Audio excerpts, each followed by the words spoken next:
All right, so tonight's lecture will be drawn just from two rather than four sections from chapter 6 in the Confession of Faith of the fall of man, of sin, and the punishment thereof. That's chapter 6. And then chapter 8 of Christ the Mediator. So those, and you'll see as we go along here how those two chapters fit hand in glove. But all of the doctrines are really connected to one another, and they're connected even more than like Legos, snap, snap.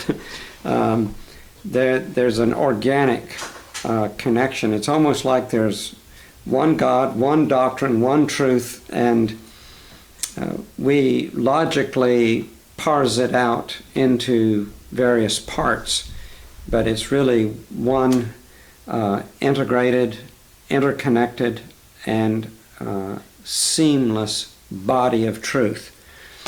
There was actually a professor of philosophy and ethics at the University of Glasgow in Scotland, who I don't think was even a believer, who said that the Reformed faith, that version of explaining the Bible and the Christian faith, was the most internally consistent philosophy, worldview, or system of thought in the history of the world.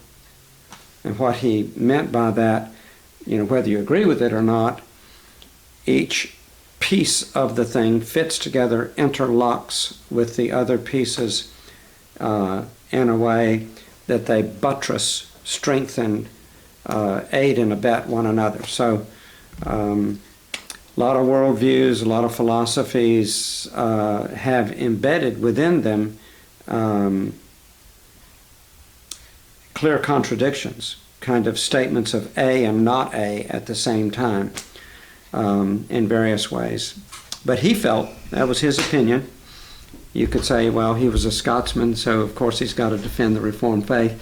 But not really. I think he was just a secular teacher, a professor of philosophy and ethics and that kind of thing. So all of the doctrines of the Bible are connected to one another. And our first point there in your outline is our doctrine of God will affect our doctrine of sin. And just give one verse to kind of emphasize that from Habakkuk 1:13. Your eyes, the prophet is speaking to God, your eyes are too pure to look on evil. You cannot tolerate wrong. Why then do you tolerate the treacherous? Why are you silent while the wicked swallow up those more righteous than themselves? And you remember the big complaint of Habakkuk is that God told him that he was going to use the wicked Chaldeans to discipline his own people. And he said, well, gee, God, Israel is pretty wicked, but these guys, they make us look like pikers. So you're going to use the wicked guys to discipline the wickedness that's a lot less than the wicked guys? And so he wrestled with that question because it had to do, it was a character of God question. But he begins that 2 or 3 questions there that he asks of God with a statement of fact. Your eyes are too pure to look on evil. You cannot tolerate wrong. That's a theological construct. And so our doctrine of God then is going to affect our doctrine of sin. This is why the reason for a very low view of sin, a very flexible, fluid idea of right and wrong in our society today, and often even in the church, is because God is viewed a certain way. The street theology out there, and it even has filtered into professing Christianity, is a sort of a doting, indulgent cosmic grandfather who wouldn't hurt a flea. He's loving, but he's not really holy. If people call him holy, they have little to no idea of what that word means. So he's a bit of a pushover, kind of soft-hearted, and so he's soft on sin. He may not like it, but he's not that upset about it, not upset enough to do very much about it. He's sort of like Dr. Spock, Dr. Benjamin Spock. Do you remember? You ever heard of him? He was born in 1903, lived to 1998. He was an American pediatrician, and he wrote this famous book in 1946 entitled Baby and Child Care, and is one of the best sellers of all time, evidently.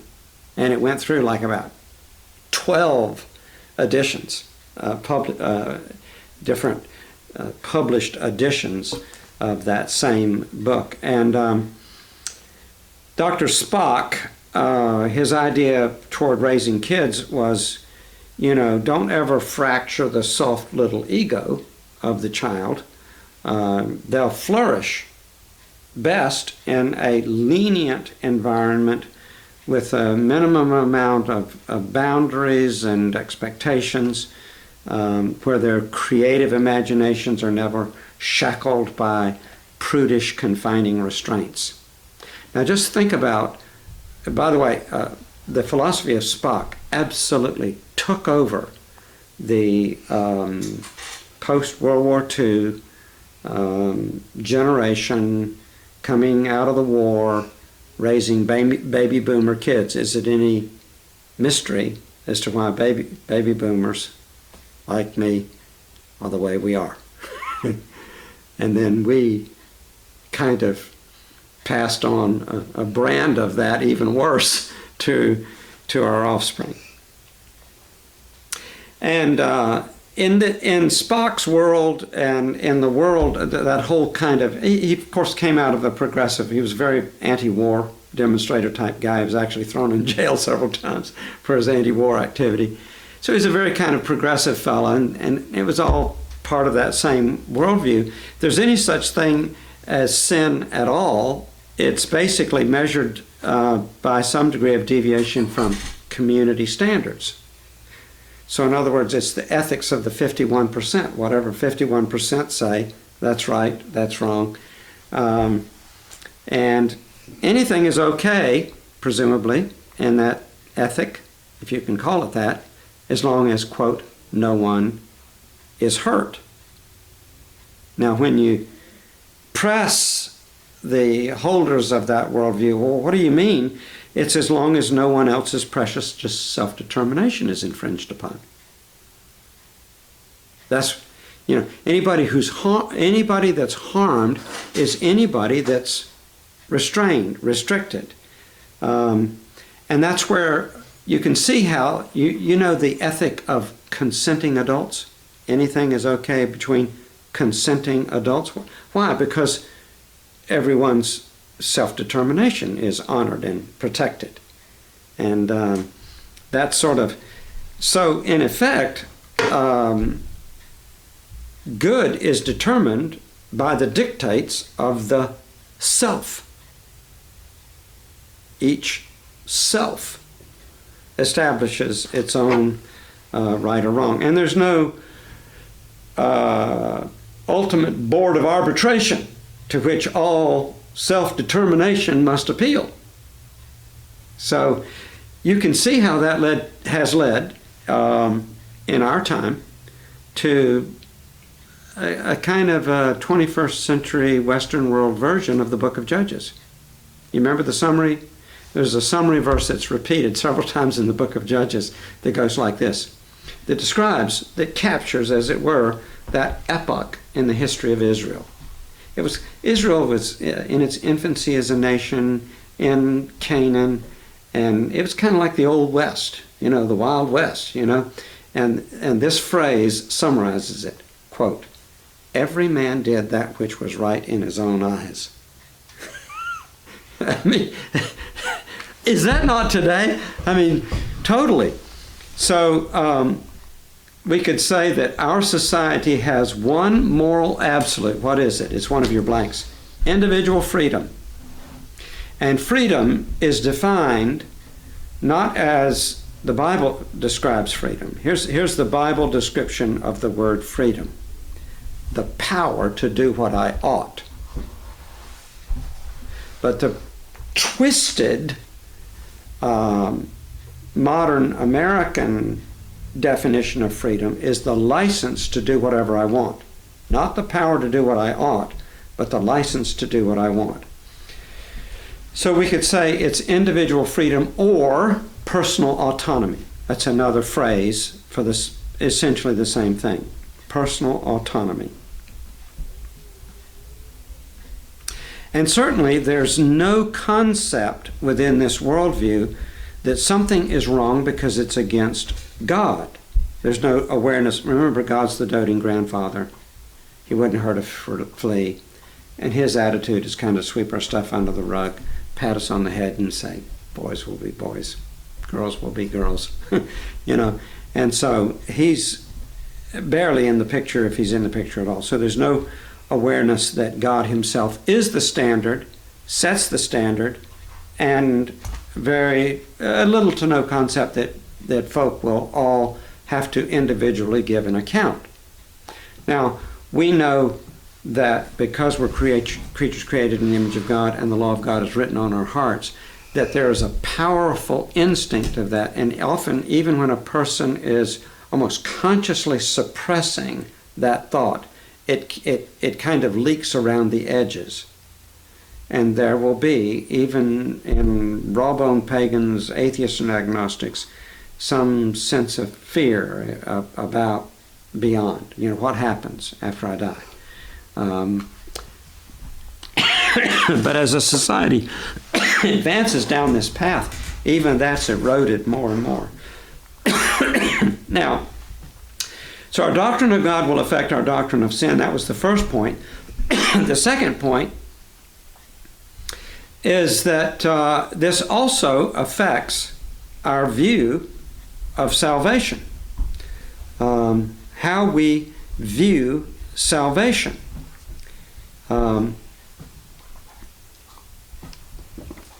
In other words, if God is the way that I just described in the mind of the average person, the street theology of our day, in your notes there I've got a line or two that says, well, the average person then views human beings as maybe sick spiritually or ethically or morally, but really all that man needs is a little tonic to revive him. And we're going to talk about what some of those tonics are, what some of those drugs of choice to make man, who's not really a sinner or sin's not really that big of a problem, how do we, though, improve the human condition? Some of the answers that are given. Whereas the Bible's view of man morally and spiritually is that he's dead. We're stillborn spiritually, if you will. We are born into this world physically being dead in our trespasses and sins. That's the way Ephesians 2 verse 1 describes it. And so as a result of this, you can see why if man is basically well spiritually, he catches a cold every once in a while, runs a temperature and has a little body ache. He just needs some tonic to kind of get him over the hump, right? And so what man needs is better information. Do you see why then education has become the messiah of a late modern and postmodern world? Notice almost the messianic motif for education. Why? Because if people can get educated better, man just needs the right information package. And he'll be all right. He'll work it out. Instead of man needing a resurrection, the world's view is that man's moral plight is solved with information. The Bible's view is, man, we need an impact, a change, a reformation that is literally as sweeping as a spiritual resurrection from the dead. So, thirdly, in a low view of sin, ministry then is shaped by that low view of sin. Ministry becomes just a matter of coaxing the good out of people that is already in them, right? I mean, what you've got to do, and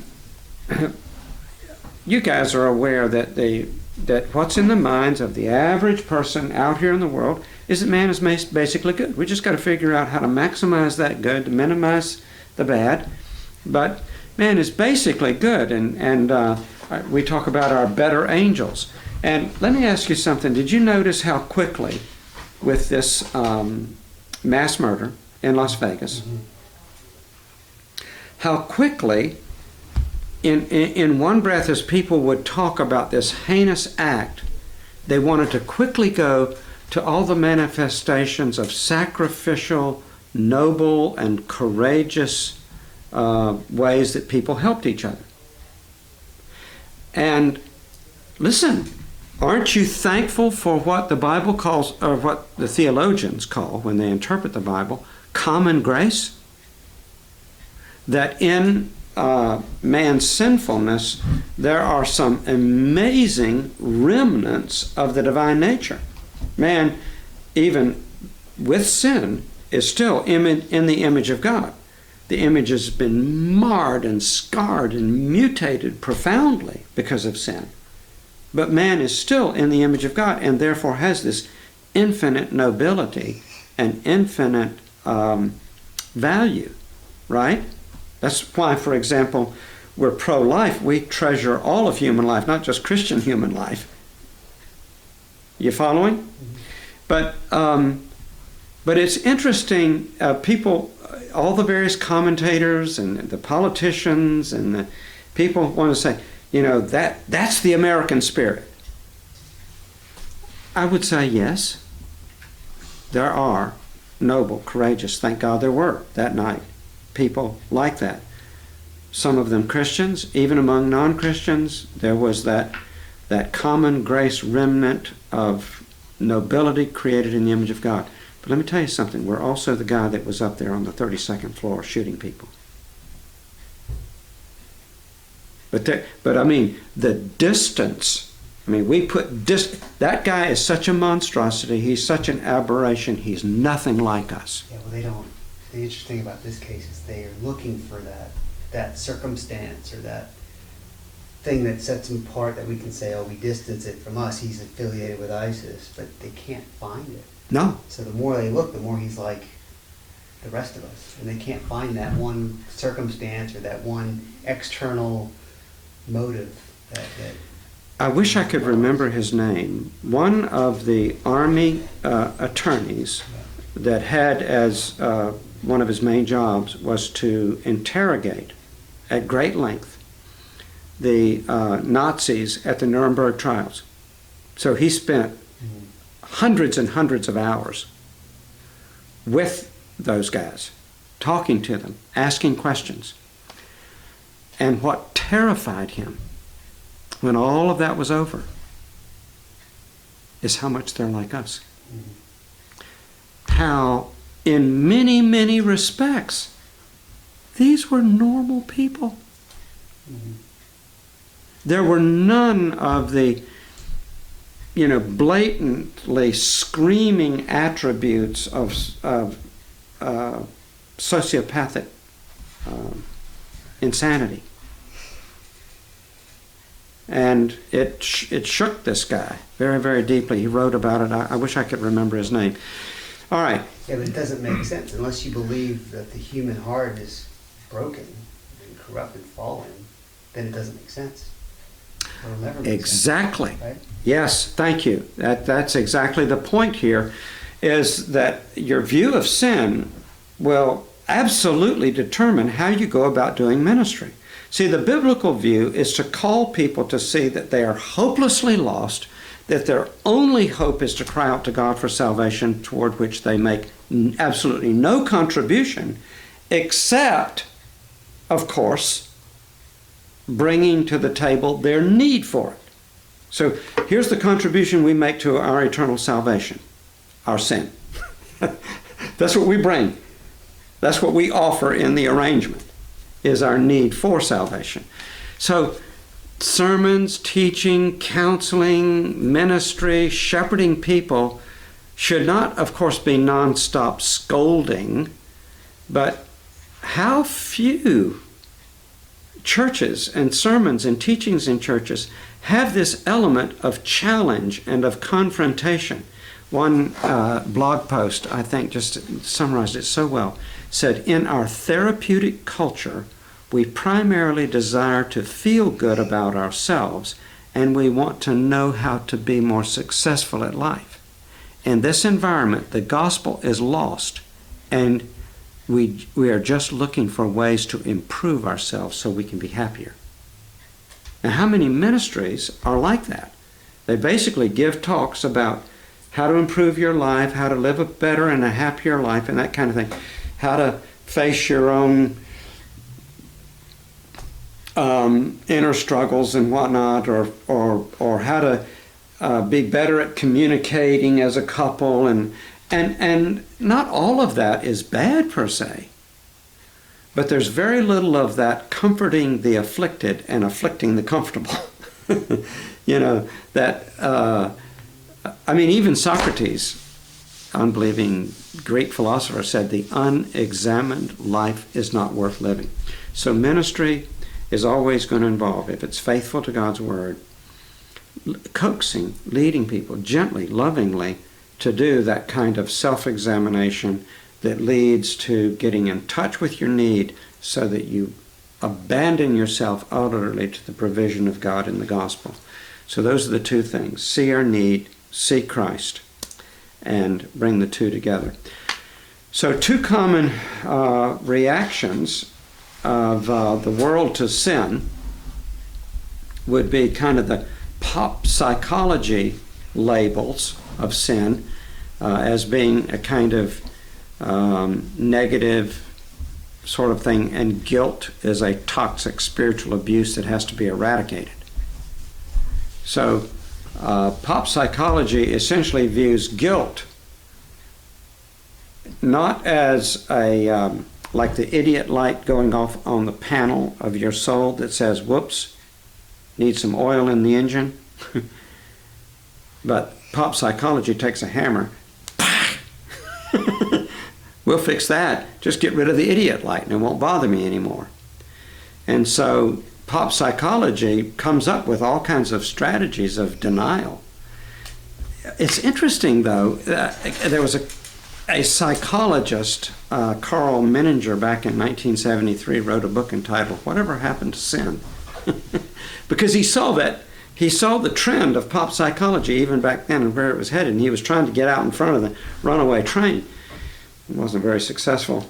But secondly, a common reaction of the world to sin is it's merely external. By the way, sin is merely external. Who in the history of the Bible does that sound like? Think of people in the Bible who held that view. If not consciously and deliberately espousing it, they certainly held it by their practice. So the Pharisees? Yeah. The Pharisees. Which was those were the conservative Bible-believing Christians of Judaism in the first century. And so what goes around comes around. It's a failure to see that sin is this complex of inner compulsivities and drives. It's not just simply the outward acts. Richard Lovelace, in his excellent book entitled Dynamics of Spiritual Life. Did I print that in your notes for you? Or not? Okay. Okay, you don't. Here it is. He said this: sin in the human personality is far more complicated than the isolated acts and thoughts of deliberate disobedience commonly designated in the world. In its biblical definition, sin cannot be limited to isolated instances or patterns of wrongdoing.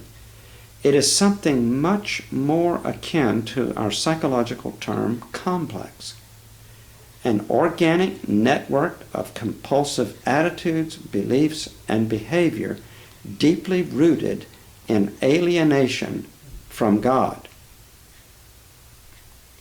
Sin originated in the darkening of the human mind and heart as man turned from the truth about God to embrace a lie about him, and consequently a whole universe of lies about his creation. Sinful thoughts, words, and deeds flow forth from this darkened heart automatically and compulsively as water from a polluted fountain. Now, hopefully with that, even if it's just vague, you kind of have at least a vague memory of some passages like how about this one, Proverbs 4, verse 23. I think I put these references there. Above all else, guard your heart, for it is the wellspring or the fountain of life. It's almost like the metaphor Lovelace is using here. So it's the heart. Matthew 15, 19 to 20, Jesus said, out of the heart come evil thoughts, murder, adultery, sexual immorality, theft, false testimony, slander. See, what we know as believers is what was wrong with that guy up on the 32nd floor is there was something really messed up in his heart. Because notice, murder. Out of the heart come evil thoughts, murder, adultery, sexual immorality, theft, false testimony, so on. These are what make a man unclean. Luke 6:45, the good man brings good things out of the good stored up in his heart, and the evil man brings evil things out of the evil stored up in his heart, for out of the overflow of his heart his mouth speaks. So thoughts and affections and intentions of the heart are also sinful. So a person could do a good thing but with a sinful motive, and it would be sinful in the sight of God, right? And this was Jesus' beef with the Pharisees, because they were whited sepulchres. They looked gleaming white on the outside. Some of these guys, I mean, you just couldn't just observe their behavior. They're lining up.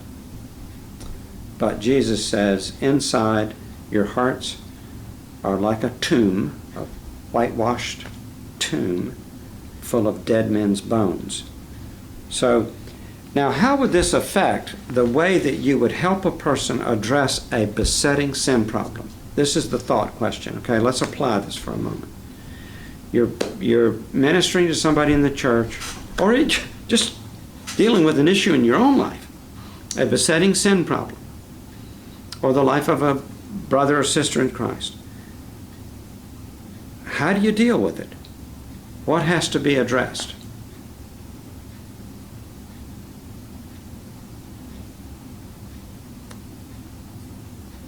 Any thoughts on that?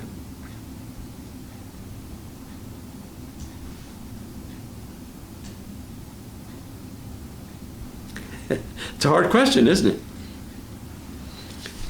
It really is. And the reason, a lot of reasons why it's a hard question, but one reason it's a hard question is because we cut our teeth on and we're swimming in an ocean of world around us that basically is built on, if it has any idea about self-improvement at all, it centers around basically disciplining yourself or working harder at changing your behavior. If there's any idea of self-improvement, you read all the self-help books.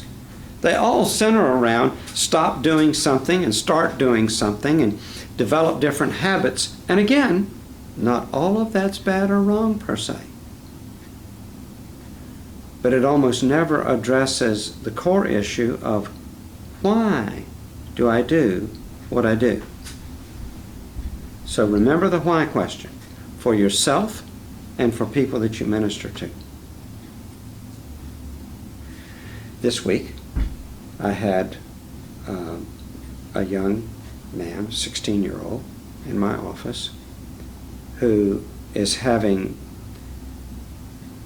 and he'd had anger problems along, let's say, in his childhood, but now, at age 16, with hormones and other things, all of a sudden, the anger has morphed into volcanic explosions of rage that feel like they bypass completely his choosing capacities. In that moment, he has no consciousness at all of any power to actually make a different choice than what's happening.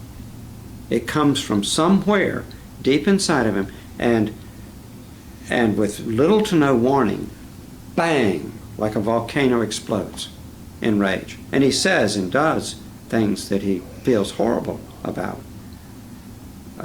later, sometimes fairly quickly later. But you see, if I just try to teach him how to control his anger, you know, I don't know, a gimmick like walk away or something like that, that could have some that could provide some limited help, possibly, but it's never going to really deal.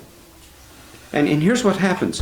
When you have a besetting sin and you put a blanket of some discipline on it or whatever, what tends to happen is that it runs underneath for a while and then kicks up somewhere else and begins to show itself in an entirely different arena of your life. It's the exact same thing in a different suit of clothes, if you will. It's popped up once again because you've never dealt with what's in here. Now, so I listen to his story and I coax out of him some of his life and history. Well, one of the things that I discover is that he was abused horribly as a child. Not by his parents. He was in an orphanage. Current parents love him, care for him very well, but he was really abused very badly. So much so that when I began to move in that area, it was almost like he winced, like I had touched a bruised part. And I mean, we were doing well, we were talking, and he was opening up, and at that point, boom, I call it turtle shelling. You know how a turtle ducks into its shell.